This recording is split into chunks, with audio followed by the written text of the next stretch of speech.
You're listening to Nurture Your Zest. I'm your host, Ashleigh King, and I will introduce you to a wealth of interesting, fascinating individuals from all walks of life who will share their stories, how they've overcome challenges, and you will find out their top tips for success. Through this podcast, you can gain tips to grow and change your life and the way you see the world, and help you to nurture your zest. Today's podcast can be a little bit difficult to listen to or watch. We recommend that you take care if you're listening or watching this video. If you need any additional support, we have included some links to help in the show notes. So please do reach out if you need some help. Hello and welcome to Nurture Your Zest. My name is Ashleigh King and I'm delighted to be the host of this show. It's been running for 3 years now and I'm so delighted to be bringing you stories and helping to share just different people's voices and their journeys with you. So today I'm actually joined by one of my lovely friends, Elaine, and I can't wait to share her with you. For anyone who hasn't met Elaine before, I think she's got a really special story, a really moving story, and she's on a mission to make the world a lot safer, especially the dating world. So I'm really delighted to share her with you. Elaine, I don't want to share all the juicy bits about you without you having the chance to introduce yourself too. So thank you so much for being here. Thank you for having me. So who is Elaine Parker? I am very proud to be the founder of the safest dating app in the world. Wow. Which is something I don't say lightly, but yes, something I'm very, very proud of.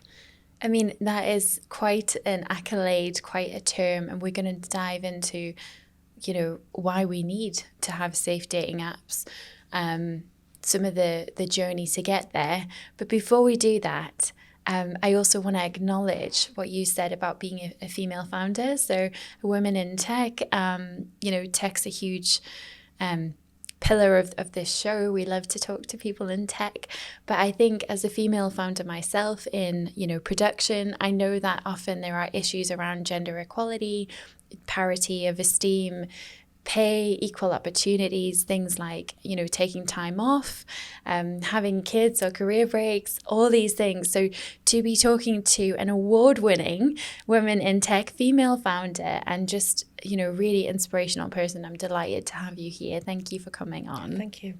So can you tell us a little bit, before we dive into all the journey of Save a Date, what did you want to be when you grew up? A vet. A I vet. always wanted to be a vet. I was always bringing home birds that had fallen out of nests or animals that had hurt themselves from being tiny, and it was just something I always wanted to do. But when I got to A-levels, I'd had enough of studying, and the thought of 7 years of university and 7 years of student debt just made me go in a different direction. I have regretted that a few times, but yes, I still take in rescue dogs and still continue that. I love that you've got such a big heart for not just yourself, but others, and so not just your family and your community, but just animals and birds and all these things. And from such a young age, it's always interesting to see what people did and loved when they were younger. So one of the things you mentioned there is about just the wanting to be a vet, and now you wanted to be a vet and now you're in tech. I feel like there's a rhyme there, but my brain's just not quite putting it together. I need more coffee. I think what I want to ask then is, how did you end up in tech? Like, what was that journey? It's been quite a roller coaster. Once I decided not to go to university, I just ended up working and learning for every job that I got. I actually worked for NatWest Bank for a little while. I worked in sort of customer service roles, and then I ended up working in offices and accountancy and purchase ledger roles and that side of things. And wherever I was, I always ended up finding flaws, inefficiencies in the business and finding ways to fix them. And through that sort of worked my way up through businesses.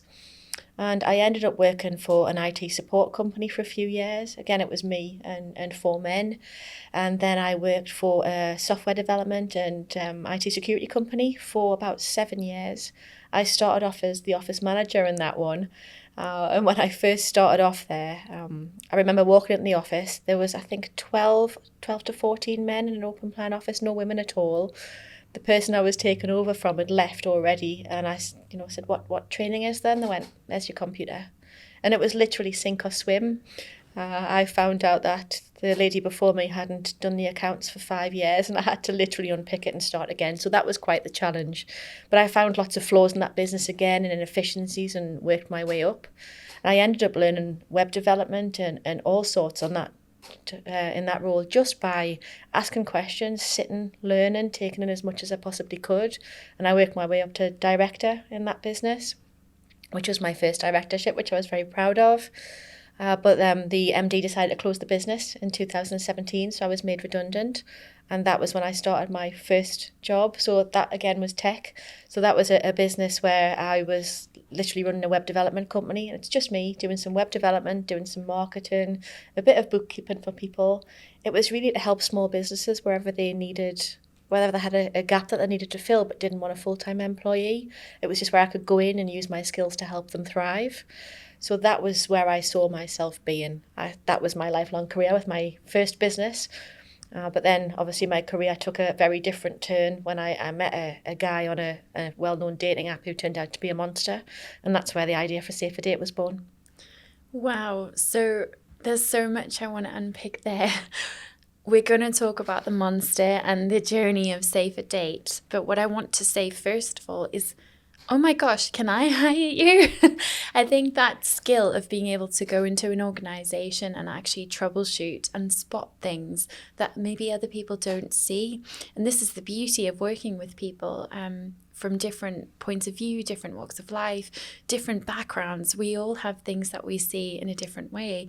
And I think the work that you'll have done to support small businesses will have been enormous, but also that role where you found yourself wanting, feeling like you might have to sink or swim and not really having much guidance. What a difference you must have made to that organization for them to promote you up to directorship. I mean, that's quite an incredible story. So I love that you, again, have gifted your time and your skills, and you've nurtured the things around you, and that's really beautiful. So yeah, I think that's a real demonstration of some of the skills you've got, but also that curiosity, which we love to talk about on this show, the learning, the love of learning, the ability to just immerse yourself and just sponge up all that beautiful adventure and experience. So that's really nice. I guess to explore things that maybe aren't as nice. So if we can talk a bit about Safer Date, and obviously you can share however much you want or don't want to, but you met someone on a dating site. So you were in a position where you started dating, you're looking maybe to meet someone, and you met a monster. I did. There's a few of my friends had met people online and were really happy, were engaged, getting married, having children, and they were encouraging me to do the same. Very naively, I thought there was some sort of safety standards on dating apps, but there is nothing, which a lot of people still don't realise to this day. So I met this guy. He was quite pushy to meet up, which I didn't realise was a huge red flag at first. I now do. I now know what are red flags and what aren't. But I hadn't been in that position before. So again, it was a steep learning curve for me. But we had our first date. It was on a Friday afternoon. And we just clicked. We hit it off. We had a brilliant date. We talked. We laughed. We had another date the day after. He was very quick to move the relationship on, which is not me. I'm very cautious when it comes to that side of things. I've got a son to think about, which is why I'd been single for a long time. I just concentrated on him. But I ended up getting swept up in it. And we actually he moved in with me and my son. Wow. We ended up getting engaged months later. So, this person was living with us. The night of the engagement party in the February, that was the Jekyll and Hyde moment. So we had the engagement party in front of all of family and friends. Once everybody went home, we got in the taxi to come home from the engagement party, and that was when he switched. Not even home. He was screaming at me, screaming at my son. We had to barricade ourselves in my son's bedroom that evening because he was smashing the house up.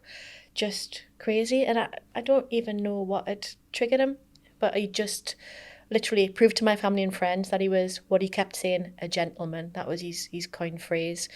And then because he'd proved that to people, that was it. The mask came off. So yes, we had to barricade ourselves in my son's room, and I didn't ring the police that night. I should have done, power of hindsight, but I was scared. I was embarrassed. I didn't really know what to do. I'd never been in that situation before, and it was really quite bewildering. But the one thing that really sticks with me that night, which, God, I'll never forgive myself for, really. We were barricaded in my son's room. He would have been about 10 at the time, and he heard the kitchen drawer open, and he went, "Mum, he's got a knife, he's going to kill us."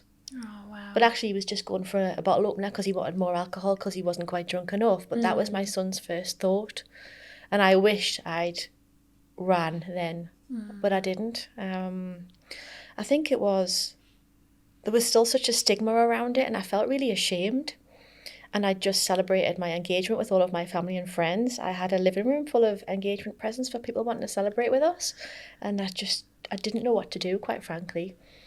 And the next morning we got up, and this became the repeated pattern. He was like, "Morning, wasn't it a nice night?" As though nothing was wrong. And when I was like, are you joking? And because I wasn't very friendly with him, he went out in a huff, angry and in the huff, and didn't come back for 2 days, went out drinking. So this was my engagement weekend. And from there, it just went from bad to worse. The domestic abuse started. His drinking got worse and worse. I tried a few times to get him out of the house. He would literally just come in, drink as much alcohol as he could find, so then he couldn't drive. And this was the repeated pattern. But unfortunately, domestic abuse spiraled, turned to sexual assault. It turned to rape. It was just horrendous, and I still couldn't get him out of the house. I still didn't turn the police at that. I turned the police at that point. Wow. Again, through shame and embarrassment. I didn't tell anybody that this was going on behind closed doors, which I wish I had. So I talk about it very openly now, because to anybody who's in that situation, get help, talk, speak up, because nobody's going to laugh at you. No one's going to think you're pathetic, which is how I felt at the time, and it's really important to speak up. But when I did finally get the police involved, because I managed to get him out of the house this one night, and I actually left, and that was the first night I told anybody what was going on, because I was going to my friend's housewarming, and I got there and told them that what had been happening, not all of it, but the gist. And they just couldn't believe it, because they thought he was this gentleman, and I was really, really happy. But I told him I needed him to leave by the time I got home. I didn't think he would, but I remember leaving and thinking, I don't know if my dog's going to be alive when I get home, because this was the type of person he was. But I got home, he wasn't there, the dog was okay. Luckily, I put the keys in the door and turned them so that he couldn't then get in from the other side, because about 2 o'clock in the morning I was woken up by him shouting and screaming in the street. Now, I'm a really private person. I hadn't told anybody what was going on, so I was mortified. But he was shouting and saying he was sorry and wanted to come back in and to let him in. And when I said no, he just turned and started screaming and shouting and calling me all the names under the sun and being really aggressive. And then climbed on the roof of my car, trying to get to my bedroom window. He was trying to break in. So this was the first point I rang the police. And the police arrived quickly. And multiple police turned up, which I thought was strange. But turns out he was very well known to them. Screens and screens and screens of past domestic abuse issues. And he's done this many times to women and children. Had his ex-wife and kids in a safe house multiple times. They knew how dangerous he was. And I had a detective in the living room the next day saying, "You need to go into a safe house. Wow. We need to keep you away from this guy." So yeah, that was quite the shock at this point. There was an awful lot to go through. Sorry, there's quite a lot to unpack there, isn't there? Yeah, I mean, but even then, the police took him away and took him back. He had a house that's about half an hour's drive from where mine is. I mean, he was very drunk. They took him back and told him to leave me alone, to not come back. And I mean, my son was in when all of this was going on, and he was petrified. I finally got him to sleep about 7:30 in the morning, and I came down the stairs and thought, I need to tell my mum what's going on. I mean, my mum is my best friend in the world, She is, yes, you've met her. She's just fabulous. She's just one of life's diamonds. And I thought, I need to tell her what's been going on. So I opened the back door into the garden for the dog, picked up the phone, started talking to my mum, and when I walked in the living room, he was behind us. Right. So he'd come back, he'd slept in the alleyway of my house, knowing I'd have to open the door for the dog at some point. And he had me up against the living room wall while I was on the phone to my mum. And she said, I'm ringing the police, I'm coming. Sorry, I'm upsetting you, aren't I? And she thought she was going to find us dead on the living room floor when she came round. Yeah. So, yeah, it was a lot. And then the stalking and harassment started after that because he still wouldn't take no for an answer.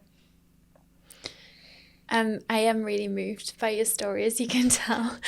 I don't mean to upset you, Ashleigh, sorry. It's not. It's not that at all. I think it's just, it's I know your mum, I've met her and she's gorgeous. What a beautiful soul. But it's that experience of being an adult and having to say, this is what happened and I need your help, and it's not easy. And being a mom as well yourself and going through that. So I'm feeling with you just the courage that you would have had in that moment. And yeah, I'm really moved. Thank you for sharing that.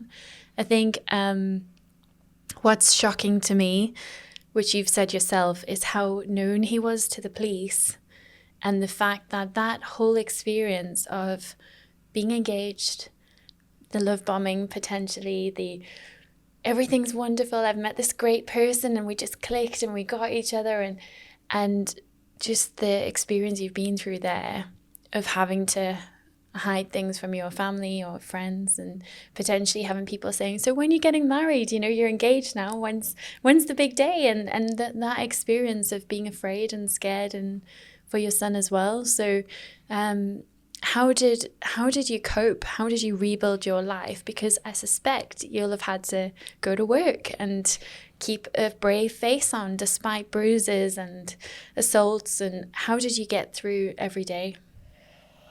Oh, one step at a time, really. He was, after I got him out of the house, he was stalking and harassing me as well. He was turning up wherever I was. He was watching the house all of the time. My friend came round to mine and she had a new car, and I got a message from him straight away saying, whose car's on the drive? Are you cheating on us? He still thought that I was his. And even, where I was walking the dogs, he would turn up. He was just everywhere, and me knowing how dangerous he was, and I was living in fear all the time. I was scared to leave the house. I got CCTV fitted so that I could literally watch it all the time. And at first, when you have CCTV, you can set sort of boundaries and have notifications for when anything sort of comes on your property. And I had those on at first, and I was literally sitting 24/7 watching them so that I could be one step ahead. And at the finish, I had to turn them off because it wasn't healthy. I wasn't sleeping. But for a long time, I was just looking over my shoulder wherever I was. I had to have a different routine every single day, walk the dogs in a different place, always make sure I was in public. Some people think that if you're being stalked, it's just somebody following you. But no, it's not. It's not that at all. They're there, and they're watching you, your every move. They're dangerous. And, one thing that really strikes me, there's a 7-step sort of scenario that is very publicly available on social media when you go through this sort of thing. And step 8 is murder. I got through 7 of the steps. Oh, and when I read everything, I could literally tick everything off the list. And if I hadn't have stood up to him, I wouldn't be here now. That is absolutely horrifying. He gets out next year. Wow. And I feel step 8's coming. It's me or him when he gets out. I think your courage is tremendous, but I think the voice you're giving to others who are going through this situation right now, who might watch or see a flyer in a bathroom, if you need help, get help. It's horrifying that you are still afraid, and that when he's getting out, and his whereabouts. And the fact that you have then used this example of a tremendously awful thing you've been through, and then you're still nurturing others and giving back and making a platform so that other people can be safe through dating. Your experience, I know I'm going to be thinking about this story and what you've been through all day. It's going to sit with me and for a long time. And I think that this is going to move a lot of people listening. I just don't understand how you held yourself together. And I'm so grateful that you are able to share that story with us now and that you're here to share it. For anyone who were to go and start dating, I mean, you've got this app now, it's the safest dating app in the world. What kind of red flags should they look for? I mean, and I want to know what's different about your app, but what were the things? Hindsight is a gift, but it's not always that helpful because it can make us feel shame and guilt and all these things. But if you could go back, what were the things that were the red flags? I mean, what were the things that you look back now and you think, gosh, how did I not see that? Oh, there's lots. There's a lot of them. I mean, I think the first thing I wish I'd done was, rather than just, being encouraged to online date, do some research on those apps first. I just went on what my friend recommended to me. If you actually Google the crimes related to any of the dating apps, all of the major ones that put in online dating murders, put in, murders, not just fraud. Have a look and Google and just see how many there are related to these really big dating sites and apps, because they do nothing to keep people safe. I wish I'd done that first and foremost, but I really naively thought there was a legal standard for the dating industry. There is nothing. There's literally nothing. People can be whoever they want to be. Anyone can start a dating app. There's just nothing to regulate it whatsoever, and that is horrendous when you think of the personal information that's out there. When it comes to red flags, God, there's so many I just did not see. I think even from when I first started chatting to him online, he was so keen to meet. Really, I wanted to chat to people, get a feel for the personality first, see. But he was just, come and meet. At the finish, I agreed to meet him, to shut him up, quite frankly, because it was too much. Really, what I should have done is run in the opposite direction, but I hadn't dated for a while, and it was actually quite nice to have the attention. The date itself was, like I say, it was really good. We clicked, we got on, it was great, but then he wanted to date the day after, and then he wanted to date a couple of days later. He was actually late to the date on the second day, and honestly, I mean, I laugh now, it's so not funny, but you have to laugh where you can. He was late for that, and his excuse was that there was a problem with the metro. I later learned that it was the previous woman that he was dating online, who he also put through the same thing as what he put through with me. He was stalking her, and he just had to be told off by the police, and that's why he was late for meeting me. So while he was still stalking her, he was back online dating, and also while he was stalking me, he was bragging online about dating the next woman. This was his pattern, but you don't see it when you're in it. So he just said the metro was late. Okay, why would you not believe that? But so many things click into place once you know. So I think his pushiness was a really big thing. And as time went on, he was jealous of me spending time with my son. He was jealous of me spending time with the dog. If I gave the dog a cuddle, he didn't like it. And this sort of became more and more magnified. He did drink a lot as well. And that got worse and worse. But there's so many things that I should have seen and put two and two together, but I didn't. And I felt really stupid for a long time, but actually these people are really, really calculated with what they do. They know exactly who they're looking for. It can happen to absolutely anybody, and they know what they're doing. So it's not about being stupid or, being weak or anything like that. It's about them. You haven't done anything wrong. It's the perpetrator. It's really important to get that across. It's a really, really good point. I mean, you were talking about a lot of the things he did there. It sounded like he was mirroring you and your behaviour. Did it ever feel, looking back, that maybe the reason you got on so well and you clicked so well on that date was perhaps because he'd researched you or knew things about you, how to play you or manipulate you or charm you? Does that ring true? Or Absolutely. People put so much information onto their dating profiles because they want to show their personality. They want to show they're a family person, or, they'll put pictures on there of their kids. They want to show who they are. But, people like him, and my story's a drop in the ocean to what goes on dating apps. They look at all of that. His pattern was single parents, mothers with sons. That was his pattern. Right? It's weird, but that's what it was. And, he looks for these single parents to then swoop in and You Be know, the hero. Be the hero, yes.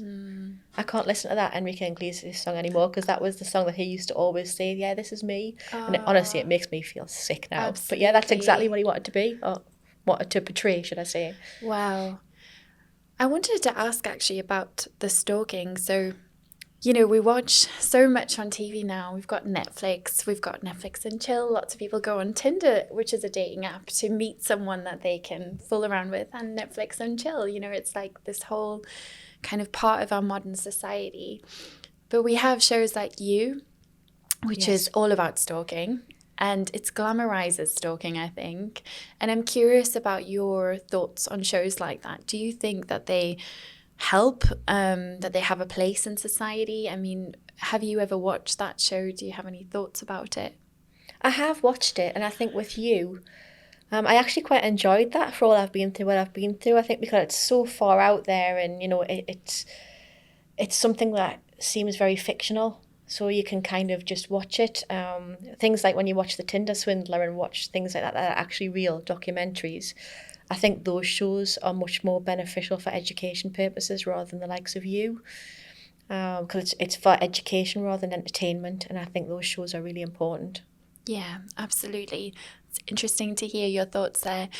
So for anyone who wants to be safe online, you know, this is your chance to tell them all about safe and Safer Date, but also your tips that you've learned that you would use now going forward around staying safe online. Yeah, absolutely. I mean, with Safer Date, you know, we identify every single person before they're allowed onto our platform at all, before they're even allowed to view other people's profiles, which is a huge step in the right direction. Even just that, you know, we identify them in real time to the same standard that's used by banks. So they have to take a selfie, they have to do a liveness check, so we make sure they're there, present and correct, and we also get them to upload their passport or driving license, and we use biometric facial recognition to make sure that person taking the selfie is the person in the ID document.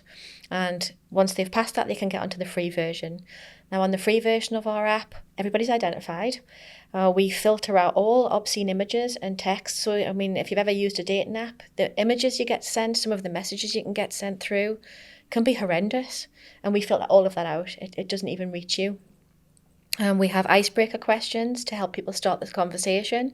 So if you're new to dating and not quite sure, we just have that to help you sort of get going and get started. Now we have a graceful goodbye feature as well, which we've introduced to tackle ghosting, because ghosting is such a horrible thing for people to go through on dating apps. You know, they'll be chatting away and feeling really, really good about this person that they're potentially going to meet, and then they just disappear with no warning. So our graceful goodbye encourages people to close that conversation down politely rather than just leaving people hanging. So all of that is available on the free version. And also with the ID checks that we do, the selfie that the person's taken to be a part of the dating app is always visible within their profile, so you can always see an up-to-date photo. So there's no more turning up to a date and finding that the person is, you know, either absolutely nothing like what they look like, or 20 years older, or, you know, literally you know who you're meeting and chatting to. On the premium version, we go one step further. Now, we partner with an intelligence agency, and we do the most comprehensive global background checks that can be possibly done. You know, if you look at the basic DBS in this country, in my opinion, it's not worth the paper it's written on. And the fact that sports clubs use that to let people work with kids is frightening, because it's just UK convictions only. Whereas what we do, it's not just convictions, it's cautions and police information across the world. Wow. So it's the most comprehensive checks that can be done. Yeah. So yes, I'm very, very proud to say that we offer this service and nobody else in the world does. Wow. And when you have your DBS check, so that's disclosure and borrowing service, right? When that information is seen by the premium users, do they actually get to see the types of cautions they've had? No, or absolutely they not. wouldn't see No. that, but how does that bit work with the app? So it's not the DBS that we do. We're honestly so much more comprehensive than that. But, you know, data protection is a huge, huge thing. Of course, yeah. And we actually have like a traffic system in place. Right. So we work with an intelligence agency, and we have some set criteria for what we will allow and won't allow. So if it comes back as green, that means there's literally nothing in this person's background at all. There's no police information, no cautions, no convictions. If it comes back red, that means that there is something serious, and we don't allow anything pertaining to violence, to sexual assault, to fraud, anything like that is a hard no from us. And so they won't be allowed in. So if it's red, we get told it's red. We trust the intelligence agency, and we don't know what those crimes are going to be. And often we couldn't know anyway because it might be an ongoing case, that's all hidden. But we don't need to know because we trust the intelligence agency that we work with. If it comes back as amber, that means that there's something has shown up, but it's not necessarily going to cause any issues. So things like speeding tickets and parking fines and things like that would show up on an amber, but that's not going to stop you from dating on Safer Date. It's just the crimes that are sort of violent, fraudulent, that side of things. I love that. I love what you're doing. And I love that you shared your story and it was so moving. And I think you've got a book inside you. Are you writing one yet? I've started, yes, which I haven't told anybody until now. So I guess now I have to finish it, don't I?